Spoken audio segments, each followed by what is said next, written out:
Thank you so much, Maurice. For that excellent presentation and contextualizing of the definition of structural racism and distinguishing it from other definitions.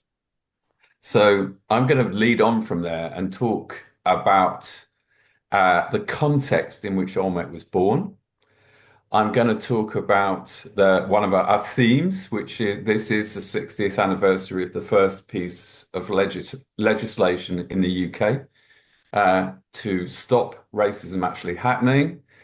And I'm going to talk about that as well. And then I'm going to finish off by talking about what Olmec does to challenge structural racism, which also goes into systemic racism and which bits kind of don't qualify amongst our activity as well.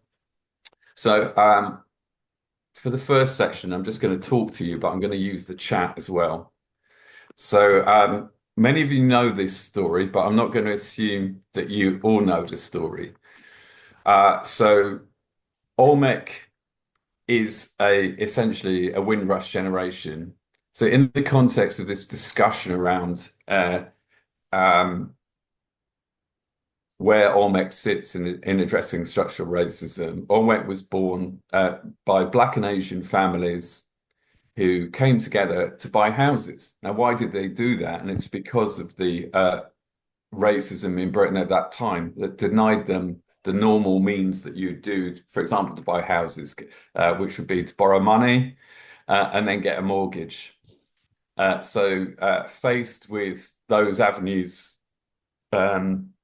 closed to them, they came together using the partner system, which is Caribbeans amongst you will know, is when people basically come together and share resources. And those people created a housing association in 1970 called Presentation Housing, which was Black and Asian, the board was Black and Asian. And then 33 years later, they formed Olmec to champion race equality. So that was the background to how Olmec was formed, and really Olmec in itself is a result and a response to structural racism. Its very existence and our mission later developed into race equality through economic and social justice. Our very existence is actually a response to structural racism in the Britain. We often talk about no dogs, no blacks, no Irish era, because those signs were up in boarding houses until the first piece of legislation in 1965. It was completely legal to say, you can't have this job, you're black. You can't have this job, you're Irish. You can't live here, you're black or Irish. So I'm now going to do a bit of a quick history lesson in terms of the flashpoints or the precedents that led up to that Act of Parliament in 1965. So one of the backgrounds is just migration itself, um, which had result in which had resulted in this Act of Parliament, and migration to the UK from Commonwealth countries and former colonial countries of Britain was about 1 million at that point. Now, I'm hoping the chat will work and this will go in here because I've just put a bit of background. If it doesn't, that's fine. Doesn't look like looks like the technology is failing me. So one of the flashpoints was in 1958, and there were racist attacks in Notting Hill by racist youths who attacked West Indian residents in Ladbroke Grove and Notting Hill area, and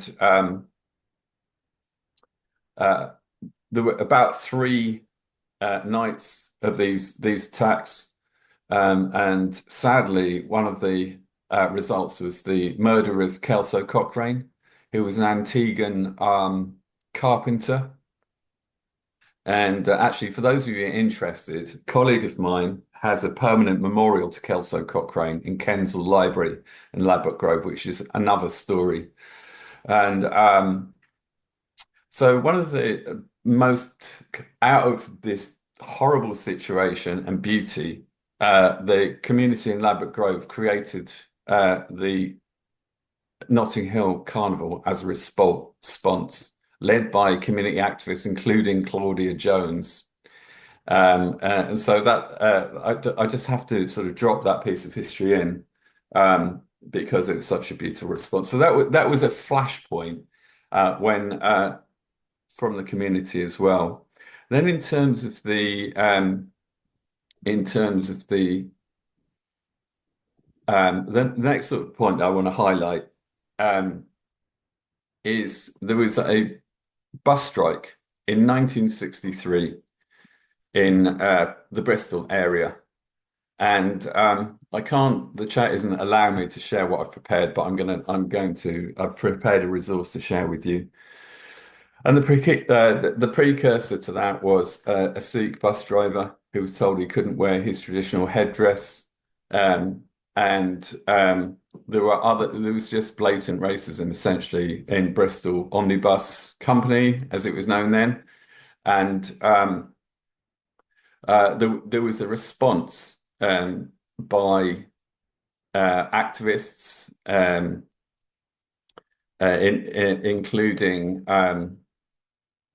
including people. It's generally against the hiring practices as well. And some of those people I will just name check and share with you afterwards. They included Roy Hackett, Owen Henry, Audley Evans, Prince Brown. And they formed the West Indian Development Council to combat the company's refusal to employ Black and Asian crews. And they were then supported by figures within the political sphere, including Tony Benn, who was the MP for Easton in Bristol at that time. And that led to the 1965 Race Relations Act. So the act itself was landmark. There hadn't been any legislation until that point. So it aimed to address essentially, I'll quote from it. It made it unlawful to discriminate on the grounds of color, race, or ethnic national origins in public places. So it was a step. It also led to the establishment of the Race Relations Board in the same year. So it was a step, but it still fell short of, for example, protecting Black and Asian people from employment practices and housing acts. And then that led to in turn to the 1968 Race Relations Act, which had basically more teeth and provided some protections in terms of employment and in terms of housing. And at that time, there was a Labour government under the administration of Harold Wilson, and there was a shadow cabinet. Some of you may have heard of the Rivers of Blood speech by Enoch Powell. So that Rivers of Blood speech was made during the passing of that Act of Parliament. And it's quite topical now because of the recent speech by Sir Keir Starmer, who talked about an island of strangers and has been criticised because the word strangers was used in that Rivers of Blood speech. So that's a little bit of context of the Equalities Act, and I've gone a bit above and beyond there, and I will share with you a fact sheet which takes us up to the Single Equalities Act in 2010 after this session. So that's some context in terms of that history. I want to now move on to where Olmec sits. What does Olmec do that actually meets the bar of combating structural racism, and what do we do that doesn't meet that bar?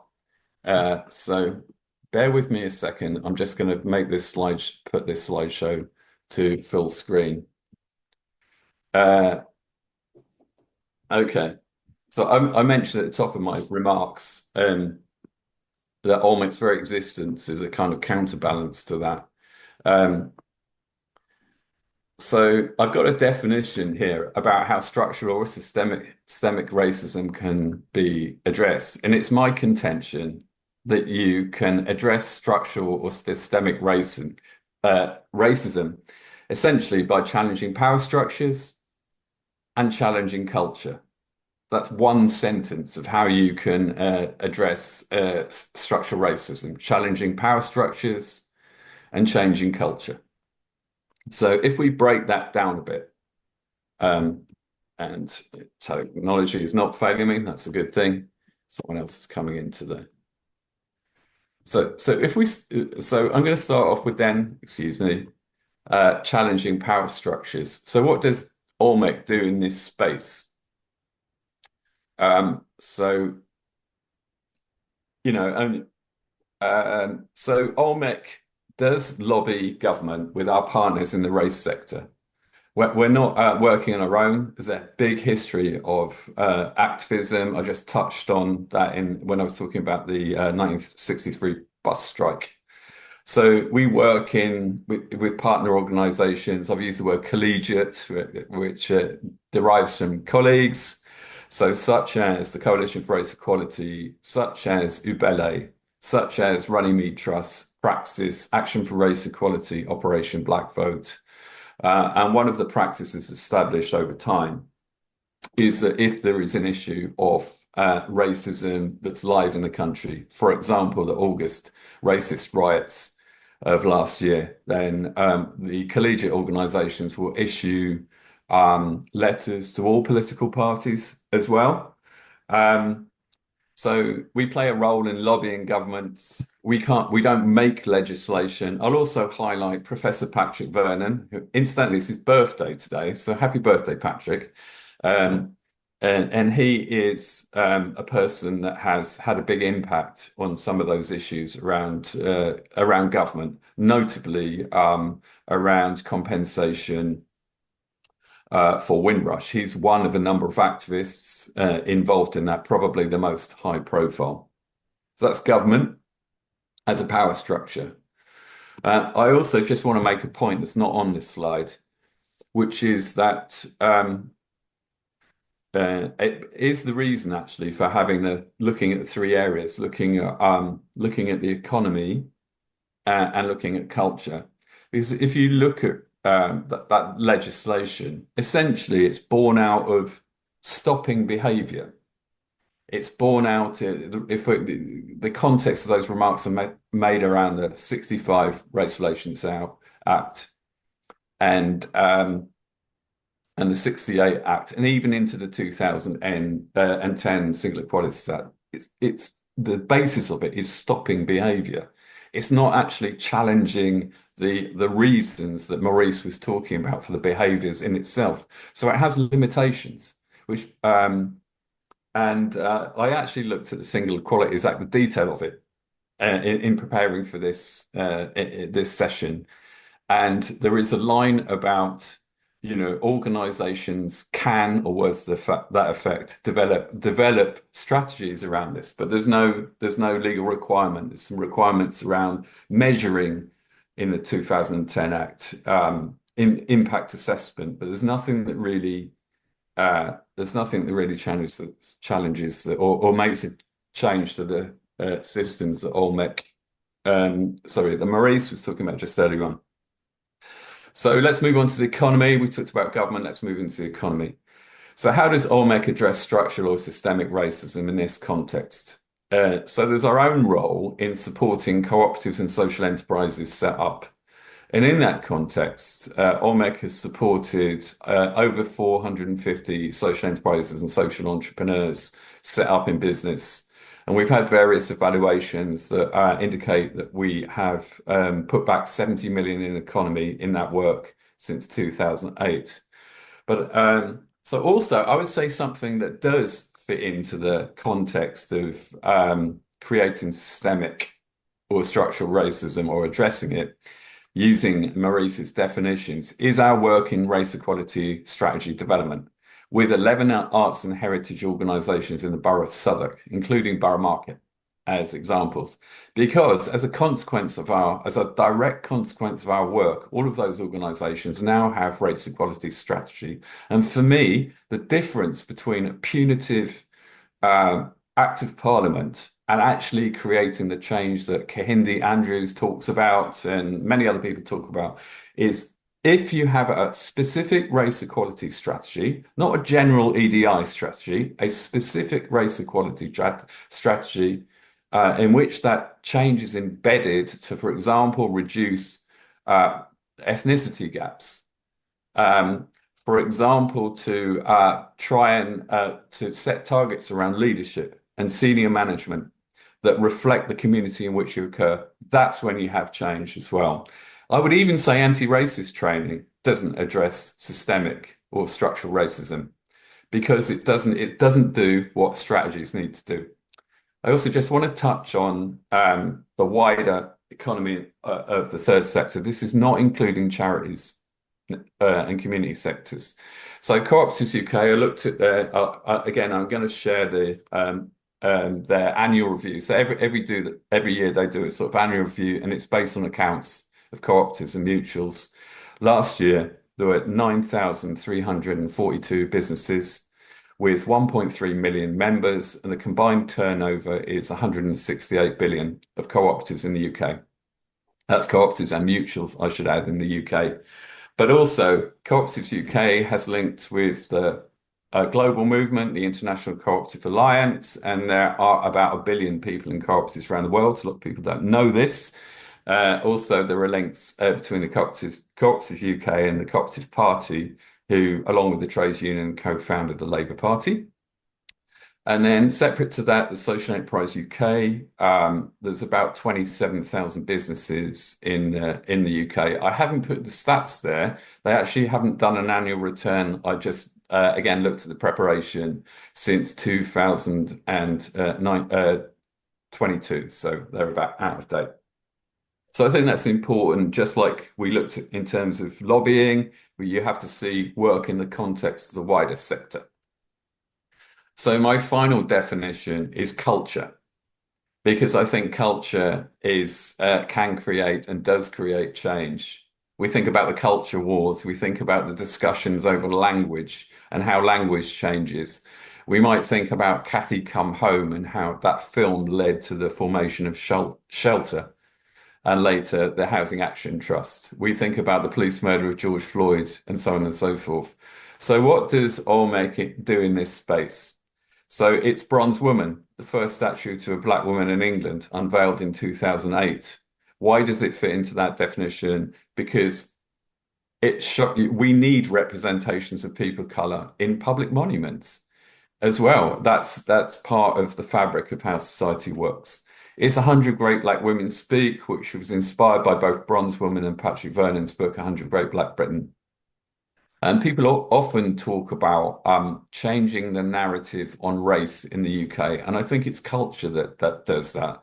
I don't think it's legislation. I don't think it's the economy. I think it's culture that changes these conceptions as well. I think you're part of that as well. The Black on Board community can change culture, especially if the potential of it to grow. And if we start looking at the numbers, 450 board members since 2018, it's a part of changing culture, I would say. Because also we can't assume that by having Black and Asian people on boards, that necessarily changes the systems of the organizations that they're joining, although it could have an influence. We can't make that assumption. Like I said earlier, it's when you have race equality strategies, in my view, that you start to change those things. And I'll leave you with a quote before we open this up. This is from Steve Biko, who said, the greatest weapon of the oppressor is the mind of the oppressed. Now that doesn't speak to law. It doesn't speak to the economy. It speaks to the last element that I spoke about, which is cultural change. Okay.